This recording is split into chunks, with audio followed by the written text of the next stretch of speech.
comes from Omar from Schaumburg, Illinois.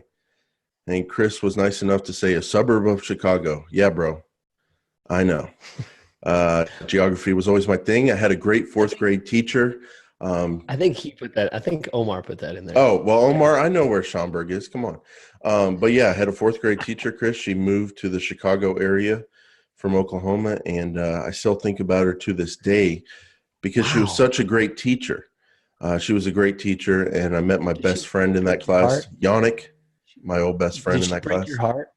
No, she Like, didn't break my it, heart, but I did, and it wasn't looking back now, it sounds weird, but it wasn't a crush thing. It was just she's just a great person. Like she was an angel. yeah. So really appreciated her. But Chris, Omar's question is for tips on selling a book through Google Ads. And I know this is my question, but I'm going to tee this one up and punt it over to Chris because for some reason I just associate selling a book on Google Ads with you because I feel like you've had multiple clients that do that. I feel like you've trained people that do that. I remember you answering this on the old shows. So go for it, buddy. Do my work for me. Well, no, that you're right. You're supposed to. I pardon me for a second, but an aside for Are we Jason. doing a little production here? Was I just supposed to read the question?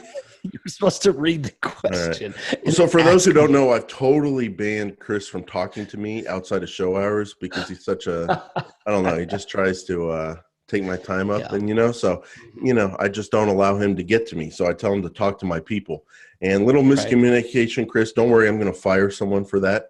Someone's going to lose Okay. their Okay. livelihood for that little comment there. But yeah, let me ask you, Chris, tips on selling a book through Google Ads. What do you have for Omar?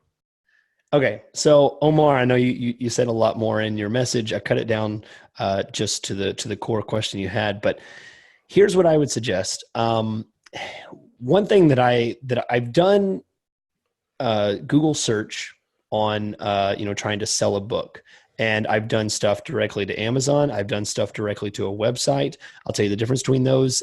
What I like about sending someone to a website is that you can track actions. So if they purchase or if they stay on the site, if they look at other things, bounce rate, stuff like that, you can track that. You have analytics, you have conversion tracking, you have other called actions, get them to sign up for a author newsletter or, a Nice. publisher newsletter or something like that. So that's good. The disadvantage with Amazon is you get none of that. You send them off into a black hole and you absolutely have no idea what they did. So there's that. Okay. So now let's talk about search versus display versus remarketing. So let me jump into remarketing really quick. But it falls immediately into the pit of whether you send them to the black hole of Amazon where you have no tracking or you send them to your own website. So again, remarketing is not possible with Amazon because they're not going to get any cookies. You're not going to be able to track them or get them on an audience list. So again, an advantage there. So now we're down to search and display. Let's say you are sending them to Amazon. So pretty much you're down to, or Amazon or somewhere else, maybe a publisher site, maybe some third party, maybe you're even doing affiliate sales or something like that. So now you're down to search and display. The big difference between these is intent. Because search is based on intent, the cost per click is going to be a lot more. People have to type in a certain thing. And how in the world, try and get in, I read a lot of books. I love to read. I read all the time. You can see someone behind me. Those are How fake. do you, yeah, those are prop. No, This honestly, is they look real. great. They look awesome there, Chris. They did. I And put a lot of I know you time love to read. into organizing them. Yeah. So, how could you possibly get into the mind of someone who's looking for a book? When I'm looking for a book, I have my ways of going about it. It's usually not Google search. Yeah. So I've gone down that route before. It's expensive. It doesn't usually lead to a lot of good things, especially if you're sending them to Amazon. So now we're down to just display. And I think display is my favorite because when it comes to book selling, it's about awareness. It's about letting them know that an author is out there, grabbing their attention. And there's a lot of really cool things out there on display. You could do topics where you advertise to pages that have certain types of topics. You can do interests. People that have a certain audience type that has an interest in things.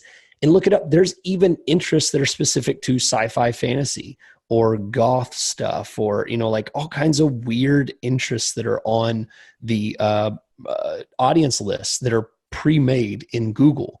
So you could find these little niches and then layer that with some keyword targeting. So if they have an interest in sci-fi, then or sci-fi fantasy, then you could couple that with some keywords, and now you're advertising to people who have an interest in sci-fi fantasy and are looking at a page about you know, new zombies, books, yeah, whatever. So lots of good stuff that you can really target it. I would really discourage you from going wide open.